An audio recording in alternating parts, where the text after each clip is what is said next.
ஓம் சைராம். நல்லது நினைப்போம், நல்லது நடக்கும். 48 நாள் தவத்தில் இன்னைக்கு நம்ம 27வது நாளில் இருக்கோம். நேற்றைய பதிவு உங்கள் எல்லாருக்கும் ஞாபகம் இருக்குன்னு நினைக்கிறேன். ஒரு அரசனாக இருந்தவன் வழி தவறி நடந்ததால் அவன் சாபத்துக்கு உள்ளாகி ஒரு அரக்கனாக இந்த பிறவியில் இருக்கான். வாமதேவரை அவன் தொடும்போது அவரோட உடலில் இருந்த விபூதி பட்டதுனால அவனுக்கு முன்ஜென்ம ஞாபகங்கள்லாம் அவனோட அரக்க குணங்கள்லாம் நீங்கி சாந்தமாகவும் ஆகிட்டான்.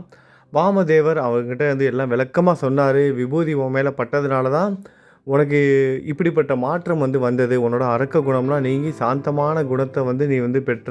அது மட்டும் இல்லாமல் உன்னோட பூர்வ ஜென்ம ஞாபகங்கள் வந்ததுக்கான காரணமும் விபூதி உன் மேலே பட்டது தான் அப்படின்னு உதாரணத்துக்கு ஒரு கதையும் சொன்னார். இது எல்லாத்தையும் பொறுமையாகவும் ஆர்வத்தோடையும் கேட்ட அந்த அரக்கன் அந்த முனிவர் வாமதேவர் முனிவரோட காலில் விழுந்து வணங்கி வேண்டி கேட்டுக்கிறான்.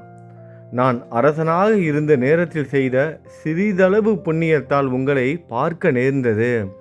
விபூதி என்றால் என்ன? அதை எப்படி தயாரிக்க வேண்டும்? எப்படி உடலில் பூசிக்கொள்ள வேண்டும் அப்படின்னு கேட்குறான். தயவு செய்து இதை சொல்லுங்க.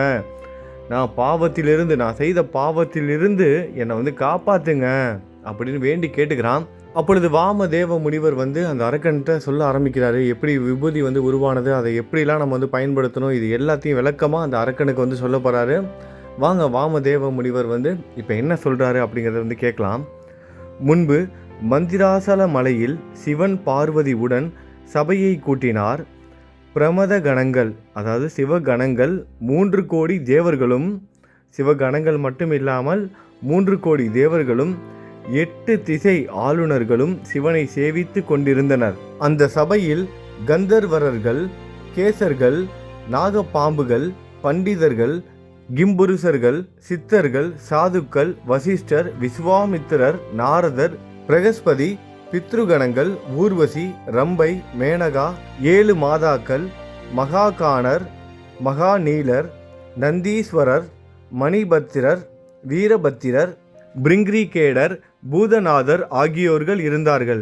பரமசிவன் அவர்களின் நடுவில் சிம்மாசனத்தில் கோடி சூரிய பிரகாசத்துடன் ஜடைகள் கொண்டு கபாலத்தை கையில் ஏந்தி நாகங்களை ஆபரணங்களாக போட்டுக்கொண்டு சந்திரனை கங்கையை சிரத்தில் ஏந்தி பலவித அலங்காரங்களுடன் ஜொலித்து கொண்டிருந்து உமையாளுடன் அமர்ந்து இருந்தார். அப்பொழுது சனத்குமாரன் எழுந்து வணங்கி, சுவாமி, உலகில் உள்ளவர்கள் தம் பாவங்களை அகற்றிக் கொண்டு மோட்சத்தை பெறக்கூடிய எளிதான சுலபமான வழியை கூறுங்கள் என்று வேண்டினான்.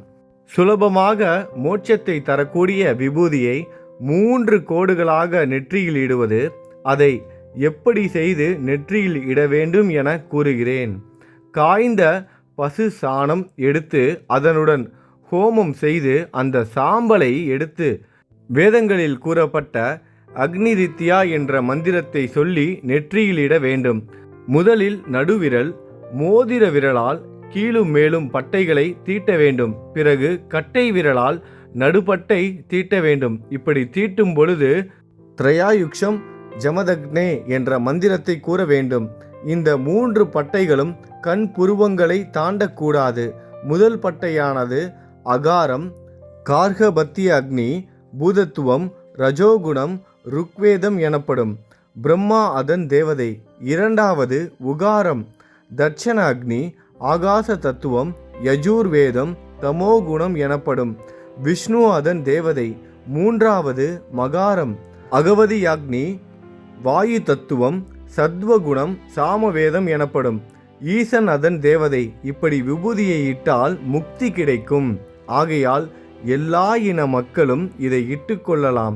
இதனால் எல்லா பாவங்களும் நீங்கி புண்ணியம் கிடைக்கும். விபூதியை இடுவதற்கு மேல் கூறிய விதிகள் தெரியாதவர்கள் நல்லா கேட்டுக்கோங்க. விபூதியை இடுவதற்கு மேல் கூறிய விதிகள் தெரியாதவர்கள் பக்தியுடனும் சிரத்தையுடனும் செய்தால் எல்லா பாவங்களும் நீங்கி புண்ணியம் கிடைக்கும். இந்த விபூதி இதெல்லாம் பயன்படுத்தும் போது இந்த மாதிரியான மந்திரங்கள் தெரியல, எப்படி இடணும் தெரியலன்னு இருந்தால் கூட பரவாயில்ல. யாராக இருந்தாலும் சரி, முழு பக்தியோடு அந்த விபூதியை பயன்படுத்தினாலே போதும்னு சொல்லியிருக்காங்க. இதை எல்லாரும் தெரிஞ்சுக்கணும். ஏன்னா எல்லாருக்கும் எல்லா மந்திரமும் தெரிஞ்சிடாது. இன்றைக்கி மந்திரங்கிற பேரில் வேறு ஏதோ மந்திரம்லாம் இன்றைக்கி நடமாடிட்டு இருக்கு, நம்ம எல்லாருக்கும் தெரியும். வேதங்கள் இந்த குருவோட அவதாரம்ங்கிறதே எதுக்காக நிகழ்ந்ததுன்னா, வேதங்கள் வந்து அழியாமல் பார்த்துக்கிறதுக்காக தான் ஒவ்வொரு குருமார்களும் தோன்றுனாங்க. 4 வேதங்களை தான் போதிச்சாங்க. அதில் இருக்கிற மந்திரங்களை தான் பக்தர்களுக்கு உபதேசித்தாங்க. நம்மளோட சாயும் வேத சாஸ்திரங்களை தான் நேரடியாகவும் மறைமுகமாகவும் நமக்கு வந்து போதிச்சிருக்காரு. அவரோட போதனைகளை எடுத்து நம்ம ஆராய்ந்து பார்த்தோம்னா வேதங்களில் குறிப்பிட்டது தான் அவரும் வந்து குறிப்பிட்டிருப்பார். அவருக்கான மந்திரங்கள்னு எதுவுமே கிடையாது. ஆனால் பக்தியோட அவரோட விபூதியை அந்த உதியை நம்ம பயன்படுத்தினோன்னா நமக்கு பலன் கிடைக்கும், அதாவது புண்ணியம் வந்து சேரும். மீண்டும் ஒரு முறை சொல்லிக்கிறேன். இப்போ ரொம்ப டீட்டெயிலாக சொல்லியிருந்தாங்க. விபூதியை வந்து இந்த விரலால் இங்கே இடணும், அந்த விரலால் அங்கே இடணும், 3 கோடுகள் இடணும், அப்புறம் வந்து அந்த மந்திரங்கள் சொல்லணும். இதெல்லாம் வந்து நிறைய பேருக்கு வந்து தெரியாது, உண்மைதான். ஆனால் அதுக்கான மாற்று வழியையும் சொல்லியிருக்காங்க பாருங்கள். விபூதியை இடுவதற்கு மேல் கூறிய விதிகள் தெரியாதவர்கள் பக்தியுடனும் சிரத்தையுடனும் செய்தால் எல்லா பாவங்களும் நீங்கி புண்ணியம் கிடைக்கும். மேலும் புண்ணிய நதிகளில் நீராடிய பலன் கிடைக்கும். வியாதிகள் நீங்கி எல்லா செல்வமும் பெற்று நீண்ட ஆயுளுடன் வாழ்ந்து முக்தி அடைந்து புண்ணிய லோகத்தை அடைவார்கள் என்று கூறினார். வாமதேவர் இது எல்லாத்தையும் யார்கிட்ட சொன்னார்? அரக்கன் கிட்ட சொன்னார். விபூதி மகிமையை சொல்லி சிறிது விபூதி எடுத்து மந்திரித்து அவன் கையில் இட்டார். அரக்கன் அதை தன் நெற்றியில் 3 கோடுகளாக இட்டு அதன் மகிமையினால் அரக்க ரூபத்திலிருந்து விடுபட்டு நல்ல உடலை பெற்று சொர்க்கலோகத்திற்கு சென்று விட்டான். வாமதேவன் அந்த ஈசனின் அவதாரம். மனித குலத்தை தீய வழிகளிலிருந்து காப்பாற்றி மோட்சத்தை தரக்கூடிய விபூதியின் மகிமையை மக்களுக்கு கூறிக்கொண்டு உலகத்தில் திரிகிறார். முன்பு இதை சூத மகாமுனிவர், சவுனகர் முதலிய மகரிஷிகளும் கூறினார்கள் என்றார். திருவிக்கிரம பாரதி குரு கூறிய விபூதி மகிமையை கேட்டு ஆனந்த பரவசத்துடன் குருவை வணங்கி ஆசிரமத்திற்கு சென்று விட்டார். இதோட இந்த பதிவு முடியுது. நாளைக்கு மேலும் நாமதாரகன் சித்தமுனிவர்கிட்ட என்ன கேட்டார், சித்தமுனிவர் என்ன சொன்னார் அப்படிங்கிறத நம்ம எல்லாரும் நாமதாரகனாக இருந்து இந்த குரு சரித்திரம் என்ற அற்புதமான குருவோட மகிமைகளை நம்ம எல்லாரும் கேட்க போகிறோம். அப்புறம் நிறைய நண்பர்கள் குரு சரித்திரம் தொடர்ந்து கேட்டுட்டு இருக்கவங்க நிறைய பேர் சொல்கிறது என்னென்னா, நிறைய மாற்றம் வந்திருக்கு எனக்குள்ளே அப்படின்னு கமெண்ட் பாக்ஸ்லலாம் படிக்கும்போது தெரிஞ்சிக்க முடியுது. நிறைய பேர் ஒவ்வொரு வீடியோக்குள்ளேயும் கமெண்ட் பாக்ஸில் வந்து சொல்கிறாங்க. நம்பிக்கையாக இருக்குது, மனசு ரொம்ப லேஸ் ஆகுது. அது மட்டும் இல்லாமல் மனசு ரொம்ப இப்போலாம் தைரியமாயிருச்சு.